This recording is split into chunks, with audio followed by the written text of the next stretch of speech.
So today it's all about the crumbs and taking them and making a cake.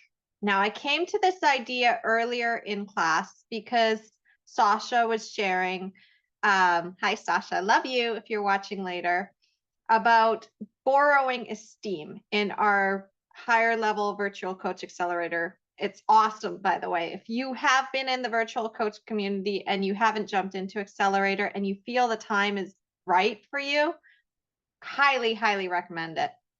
Anyway, back to what I was saying though, is that we were looking at our superpowers. And I noticed, and I've done a lot of work on myself, a lot of introspection. I've always been a very introspective person, but 2023 was really me diving deep into what my superpowers were so that by 2024, I could take the gloves off, as I talked about yesterday, and really go for all of my ambitions, all of my dreams. And there was a time in my life when I just accepted crumbs. And I've shared this before too. Some of you who already know about my story, I mean, I settled in relationships, in friendships. People took advantage of me. I gave and gave to the point of depletion. I was like, people would say, "Oh, what do you want for your birthday?" And I'd be like, "Oh, I don't need anything." I was afraid to take, I wouldn't receive. If people wanted to buy me something or offer to pay for something, I'd feel really guilty around that. And now I'm like, I am going to take on whatever the universe wants to give me, and I'm going to enjoy it. At the same time, sometimes I've been handed crumbs. So, full disclosure, even though this space looks pretty awesome, and I've done my best to make things so pretty, I am in a 1-bedroom basement suite currently.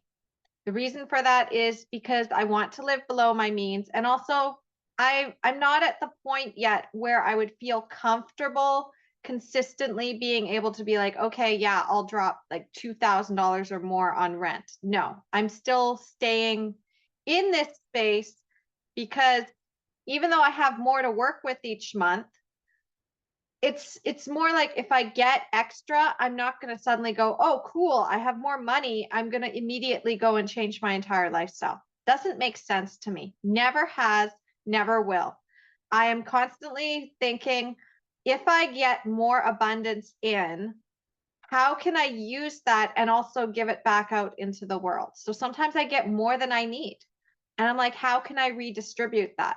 One example is, of course, I get some free food from the school. Like they have a program. We take what we need from that. And anything that I know that the kids are probably not going to get to, or they're not going to eat it, and it's just going to sit there. I'm like, why would we just let that sit in the back room? So we take what we need and then we redistribute it to others who need it. So that's one level. If people give me clothes for the kids, I'm like, okay, well, they'll wear this, they'll wear that, but they probably won't wear half of this stuff, and I'm going to pay it forward. Even when my house burned down, I was bombarded with clothes, and some of it fit. It was really good, but it's like, I've got too much. So I told people, it's like, look, I'm putting these clothes out, and the thing is that I don't want to see it on any sell sites. I don't want to see like you trying to hike up the price or anything. The idea is you take everything. So I said you had to take all the boxes, and there was a lot. Take what you need from it and then pay it forward. Put it back on the pay it forward site. So that way it would go to people in need. And I'm constantly doing this. I'm constantly looking for things that I don't need anymore. The crumbs that I might have got before, the stuff that I held on to before that no longer serves my life, no longer is working for me and the kids. And instead of hanging on to it, I'm like, it's gone. The only exception to that is my DVD video collection. Like that is like a thing for me, because what if streaming, like sometimes streaming doesn't work. And if there's a movie I really want to watch and it's not available on streaming, well, I've got the backup of the DVD player. So I can go and I can watch that because I have a PlayStation 4 and it plays DVDs. So I have my DVD collection. That was one of the things I saved. I have a gaming collection. That was another thing I saved from the fire and salvaged and went through the process of cleaning everything, and my books. I love my books. I'm never getting rid of my books. My books will travel with me. I love them to pieces because when I was a little girl and I saw Beauty and the Beast for the first time, and the Beast gives Belle that library, and she's just like overcome with joy at seeing those books all like in those beautiful shelves. And I'm like, I want that. So, yeah, my books are one of the things in my collection that no, I'm probably not going to get rid of my whole collection. Might get rid of a few if they really don't speak to me anymore. And at the same time, I have a vast collection of books and I'm not done. I'm not done by a long shot. But this is again about holding on to the crumbs because I was given so little and I had grown up in low income and taking what I could get and taking what I could get from friendships and from relationships and all of that and thinking, oh, if I only make a little bit of money, that'll be okay. If I can just make enough to survive, that will be okay. If I can just get, like, say, a book out and get some sales from the book, that will be okay. And then there was the other piece that I was holding back on my actual dream of owning the bakery. Like, not an actual bakery. I don't want to own a bakery. But like the idea is like, instead of just having these crumbs that I can kind of piece together and make a cake out of it and be happy with this cake that I made out of these crumbs, well, I could also get to a place where I can buy a cake and I don't have to piece together those crumbs. And then I can also go and buy the bakery and then I can have the cake all the time and I don't even have to buy the cake. I can just have the bakery and they can custom make me a cake and I can have people. Like, that's the idea. If you have something in your life where you've recognized, like, I'm happy with where I'm at. Yeah, it'd be nice to have that, but I probably should just be happy with the crumbs. I'm going to tell you, you can also get to a point where it's like, yeah, I can make a cake out of these crumbs. I can do that. Or that's time consuming. My time is valuable. I'm just going to buy a freaking cake. Or, you know what? I want the custom cake and like, it's not even like, I don't even have to buy the cake anymore. I want the bakery. Go for the dream, go for the ambition. Now, there's a piece to this, though, that I'm going to share another little story around this. Because as I said, we're in a basement suite right now, and it's one bedroom. One bedroom, one mom, two kids. One of those kids is a preteen boy who is fed up, like seriously fed up with being in a room with us. And I'm not quite ready for us to relocate yet because the school that the kids are in is a really, really good school. They have so much support for what my kids need. And it's right across the street. Me moving would possibly take us away from that school when we still need it. And when I have also chosen, I don't have my driver's license. So I had the ability to get it. I could get my L again tomorrow easily. I was able to take the test and they actually said, you passed the test before they even finished all the questions. So that's easy. I could do that and I could go and get the skills to drive. I'm not afraid of that anymore. At the same time, I'm living below my means and it doesn't seem like time effective for me to be driving right now. And it doesn't seem like it would be cost effective for me to be taking on the insurance and all of that. So I don't drive, which means, again, I need to be close to a bus route, which we are. Would just go down the hill and just, it's right across the street from the kids at school. Or I can take the kids to school. I just zip them across the street and then I go and I do my classes and I do my stuff. So I can work right up to the second that the bell rings. And that's if I even go across the street at all. The kids just come across on their own now because Hunter's at that age. So I'm at this point, it's like, okay, this place still works, sort of. Luckily, I have a back room. It's like it's a basement and it's storage right now. And I'm like, we could turn that space. My stepbrother had even suggested this, like we could turn that space into a room for Hunter. So he'd have his own space. Hunter's fine with this, by the way. He's happy with this. He actually is like, yeah, Mom, I actually cleared out more cardboard for Dad to take to burn because my ex has like, he likes to have a little house, like a little fire in his backyard. It's something that he enjoys. So I'm like, hey, if you need stuff to burn, I've got cardboard, so just take the cardboard. I win, you win. Hunter gets his room. Hunter was motivated to do this. So I didn't have time to break down boxes. I've been recording things. I've been building my magic. I have a diabolical plan to help moms be able to reclaim their power in the medical industry when it comes to birth. So I'm working on that. So I've been doing that, and I haven't had time to get in the back room. But yesterday, Hunter comes out and he's like, I've done all the cardboard that I can do right now. I'm like, are you serious? You already did it? He's that motivated.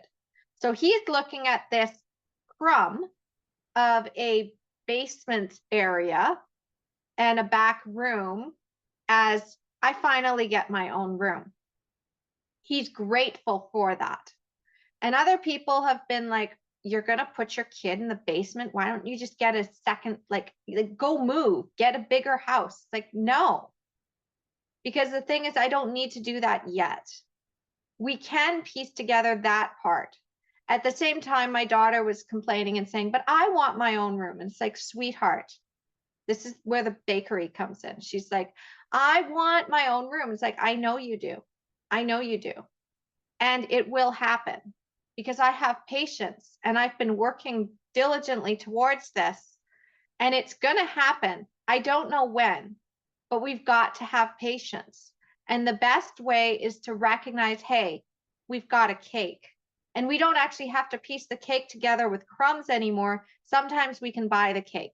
Not all the time, but sometimes we can buy the cake. The fact that her brother is going to possibly be moving out of the bedroom and have his own space is going to be a cake for her, because now she's got more space because his bed will be gone and her bed will be like brought down, and his bunk bed is actually a little bit bigger. So we have like a double bed, and then we have a twin up top. So the twin will come down. She'll have some extra inches of space. The dresser will also be moved. She'll have to have her stuff under the bed, which she grumbled about. She's like, I don't want my stuff in bins under the bed. And at the same time, you'll be able to pull things out, though, much easier than trying to pull them out of those drawers that get stuck on you. She's like, I guess that's okay. And I'm like, yes. And remember when we had nothing? Remember when the house fire happened and all our furniture was gone? Like, I would have loved to have saved the dresser from my childhood that I had wanted to pass down to her, but we couldn't get that out of there. It was ruined by the fire. Like, this was an antique dresser that had been passed down through the generations of my family, and I couldn't take it with me. So it's like, I wanted to do that, but it's like, you know what, sweetheart, at some point, we're going to have a bigger house. It's going to be on the beach. It's going to be bright. You're going to have your own room. You're going to have your own closet. You're going to have your own like drawers. You can decorate your room however you want to. And right now, this is what we have. So can we be happy that we're here because we've made it already? We're not at the point where we're in that other basement suite where we had to hold the door closed and then like deadbolt it, and the doorknob didn't even do anything. It was literally just nailed on. And like it was so, when I think back to what I had to settle for, and I was even grateful for that after the fire, because I'm like, yay, I've got a place. It's not much, but it's a place. It's not a room. It's like a place for us to put our stuff. Thank goodness. Like being able to do that all my life, to accept those crumbs and turn them into a cake. Because some people will just look at those crumbs and say, all I ever have is crumbs, and that's all that's ever going to be. And they don't see that they can make it a cake. So wherever you're at, in building a business or in trying to form a relationship or trying to build your dreams and you see crumbs, you can put those crumbs together and make a cake. It might be a small cake at first, but then the more you do that, the more you recognize, oh, I am able to do this. I am able to be resilient. And as you get back on your feet, because you've now made a cake and you're able to be fed, now you have more strength to push towards other things that allow you to be able to buy a cake and then get the bakery. So I'm at the point where I'm like, okay, I can get what I need. And I can actually get more of what I need now because I have more resources available to me, which I can now piece together to make a bigger cake. And it's like I can buy a cake and then I can make it bigger with these crumbs that I've also gotten. So it's like it's kind of haphazard little cake, but it works. And maybe I add some sprinkles that I didn't have before. And maybe I add some strawberries because I love strawberries on top of cake. It's like that's actually better than ice cream. I would rather have a cake that had whipped cream and ice and like strawberries on top rather than icing. Icing's way too much sugar for me. So having that, then being like, oh yeah, I've got this now.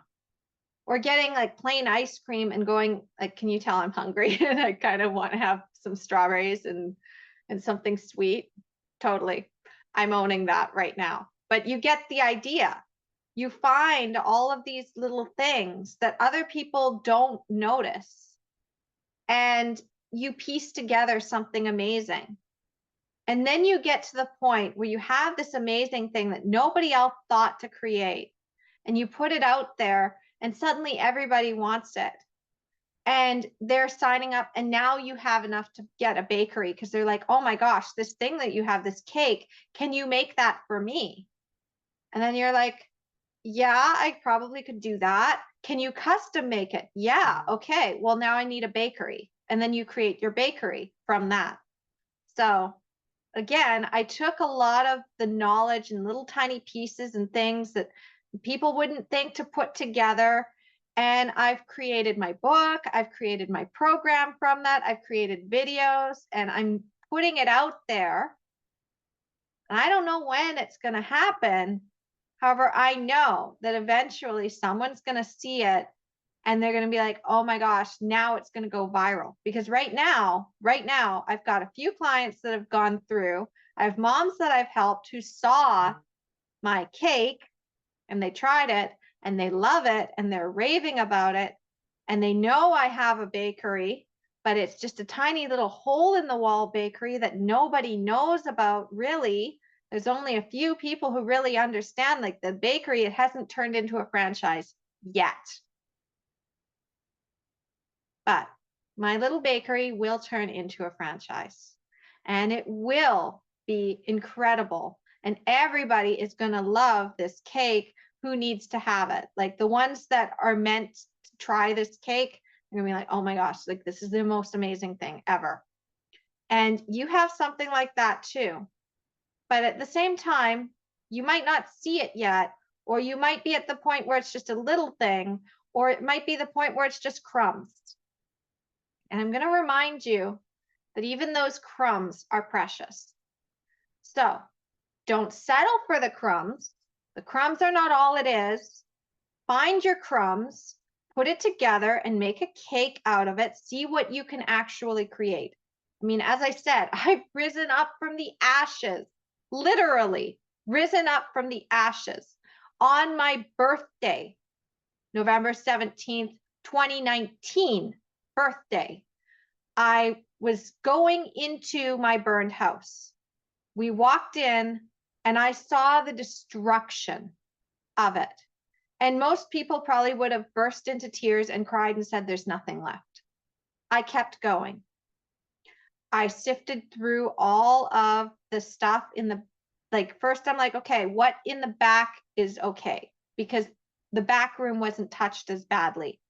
So I went into the playroom and I looked at that stuff. And I'm like, oh, we can save this. And I started saving most of the kids' toys. and I saved some stuffed animals. Then I went into my bedroom and I'm like, okay, well, we can save that too. Look, there is this stuffed animal, the kitty meow meow stuffed animal that Michaela got when she was 2 years old that I had gotten for her, the little pink stuffed kitty that can be salvaged. And oh, there's Ewan, Hunter's collie dog, his stuffed dog that he loved so much. I can save that. Oh, there's Chase and Marshall from Paw Patrol. Oh, there is Uzan, which was one of our stuffed cats, based off of, he looked like one of my cats from when I was a teenager, and I named him Angelus, but then I called him Katsu, and then I said it backwards, and it was Uztak, and then we went with Uzan, and then he was the Uz. So yeah, I know I'm weird. I know I'm weird, and I love it. So if you ever hear my kids talk about Uzan or me talk about Uzan, that's where that comes from. It was a really beloved cat that I had when I was 15. And then he passed away. We had to put him down just after I found out I was pregnant with Hunter. And it was really like, that cat has been a symbol for Hunter. So he just loves it. He'd seen it when he was probably about maybe 9 months old. He'd seen it in one of my bags as I was going through the closet, and he'd loved it. So I saved that. And there was this little, like, I called it special. It was like one of those little blankets that had the little bunny head, or like the stuffed animal head, but it was all flat. It had like little ribbon trim. And this was something that was like a childhood treasure. I'd had this since I was about 5 years old. Well, 4 or 5 years old. And before that, I'd had another one, but I'd lost it. And then this was the replacement. So I'd been holding on to that. When I was 14, I had my Nana put it away for me, and I told her to give it to me when I was going to have children. I gave it to Hunter. He didn't really care much about it, but Michaela sleeps with that. So I salvaged that too. So even though like my house had been destroyed, I was able to salvage. And the same thing with my business. I looked at that and I'm like, okay, my computer is completely melted here. However, I did save some things on the cloud. So I took what was on the cloud, which wasn't much, and I rebuilt. And the same thing when I looked at my books, I was able to save my books. And that was precious to me. I was able to save Pokemon cards. Going through the destruction of my house, people had told me that my video games and my DVDs, since they'd been in the front of the house with the worst of the damage, that was going to be gone. But I went through and I noticed that the drawer had been stuck, and my ex pulled at the drawer and the games were fine. I mean, the cases were a little warped, but the games inside were fine. And when I pried open the DVDs that had been at the back of the side of the living room, and the fire department had even said, yeah, that's probably all gone. I pried those apart and I got at least half my DVD collection. So you see, even in destruction, if you have patience and are willing to go through and do that work, even if it's like slogging through all of the garbage and the soot and the ashes, and you're going through that, like looking for something, your treasures might still remain, and you'll have enough to piece together. You might just have enough to piece together. So I was able to take what was left and I pieced it together. And I'm like, okay, I still have this. I still have this. It's not much. And it's a start. It's more than I thought. Even some of my clothes were okay. Not all of them, but you know that little sundress that I sometimes wear, the one that's black and it's like a bodycon dress and it's got the flowers. It's really, really comfortable. It's got really soft cotton material. It's the most breathable sundress. I love to wear it, especially in the summer when it's hot. It's like my lounge around the house dress or my go to the park and hang out dress. That one survived the fire. So I'm like, okay, I have that. I mean, half my closet is melted. Like, it was devastating. And that one survived. So when you look at that and then you're like, okay, I can slowly start to add to that. So after I left my ex for good and we moved into this basement suite. I still didn't have very much. To start out with, I didn't even have a couch. And I manifested a couch within like a month and a half. I said, okay, I want a great couch, want it small enough, fits in the living room, but I want a sectional so that I can stretch my legs out on one side. And I found the couch, and it was $300. Somebody was just getting rid of it. And I'm like, sweet. And so I was able to piece together and add pieces. Same with my wardrobe. I didn't have much. I was wearing other people's clothes because I didn't have much that I could salvage from the fire. So I'm like, okay, that's fine, because now I can start to add to my wardrobe and I can get it the way I wanted it. So now all of my clothes in my collection are like 90% mine. There's maybe one or two things that I wanted to keep, but the rest I've paid it forward and sent it out. And that's the thing, is that as you get to be more established, you can add pieces because you already have the foundation. You've built it. You know you can build a cake from crumbs. Now you can take more pieces and be like, okay, now this cake isn't just a tiny crumb cake. Now this cake also has some whipped cream. It has some strawberries. It's now more delicious than just the crumbs that I pieced together. And I was happy with the crumb cake because I'm like, wow, I took these crumbs and I made a cake. But now the cake's even better. And then you get to a point where it's like, well, now I can buy a cake and I can add the pieces to this cake and make it even better. And then you get to the point where it's like, I've got the bakery and I know how to customize things and I know how to take the little things so that if the bakery ever burned down, then you can be like, oh, but I can rebuild the bakery because I know the foundation. People who just inherit the bakery, they might not have those skills. So that's the other thing, is like, you got to be able to work your way up. And that leads to my final part about patience, but also about accepting your failures and owning them and being okay with them. Yeah, it really sucked that my house burned down. Yeah, it really sucked that I had to deal with crumbs for a long time in my life. At the same time, if I'd never had those really hard experiences of just taking what I could get and turning it into something beautiful anyway, even when like it was like, okay, like Cinderella being locked in her attic, she made that work and she became friends with the mice and she ended up making a pretty nice little space for her. She's like, at least I'm away from my stepsisters and all their nastiness.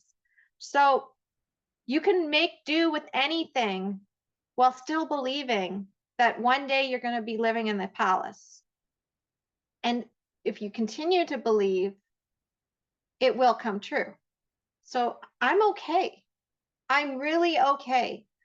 People sometimes are like, oh, well, you could have better. And I'm like, yeah, I know. And it's coming. And like, it will come to me. And I'm okay where I'm at right now. I don't need to settle. No, I don't have to go off of my plan just to get something now, the instant gratification. No, I don't need the instant gratification. I can be happy where I'm at because I know how to make a cake out of crumbs. So that's my gift to you today, is to remind you that patience and the willingness to take those pieces and recognize that even the crumbs can be leading to something beautiful can allow you to keep doing it, to keep going, because then eventually you will have the bakery. But if you continue to stay and be like, oh, I've got crumbs and I'm not going to even try to make a cake, or I've got crumbs and I can make a cake, but I'm not going to try to make it better. I'm not going to add any extra pieces to it because I'm just going to stay with my little crumb cake. And I'm not going to try to get the bakery because that's too hard. It won't happen, because you'll still just be stuck thinking that this is good enough. No, there's always a next level. And you can look at your crumb cake and still think it's beautiful. And you can look at your more decorated cake and think that's awesome. And you can think it's awesome that you can buy the cake. And you can also be like, And I still want the bakery because, come on, you know you want the bakery. I don't know what your bakery is, but you know what your dream is. You know what that big audacious dream is that you think is too hard to get. Well, you don't have to go for the bakery right away. Start with the cake. All right. Now I am going to go and write out the outline for my last video that I'm going to do. And I'm going to take a step back and I'm going to read for a bit, probably focus on something else and let my magic do its thing, because I like to take a step back once I create something and let the seeds sprout. You don't keep planting seeds in the same spot. After the seeds have been planted, you start watering them. And you don't water them every single day when like the soil is still like wet, because then you'll kill them. You'll overwater. So you got to let it breathe again. You got to let some sunshine get through. So yeah, I'm going to finish my last video and then I'm going to enjoy the sun, because today it is supposed to get up to 19 degrees Celsius. It is going to be warm and sunny, and I'm going to sit out with my lawn chair at the school. I'm going to walk over. I'm going to set that up. I'm going to go get Michaela. We're going to drop her stuff off at the house, and then we're going to just enjoy ourselves. I can't wait. I'm very excited. And tomorrow, TELUS is coming and they're going to give me faster internet, because that's another thing that the universe decided to just surprise me with, was getting a phone call and them saying, you're paying too much and we're going to give you 10 times like what you're getting on the internet because we've got faster service now. I'm like, oh yeah, I'll totally book some time off for you to come in and do that. And it's Friday, so I take Fridays off anyway. Just FYI, I don't work on Fridays.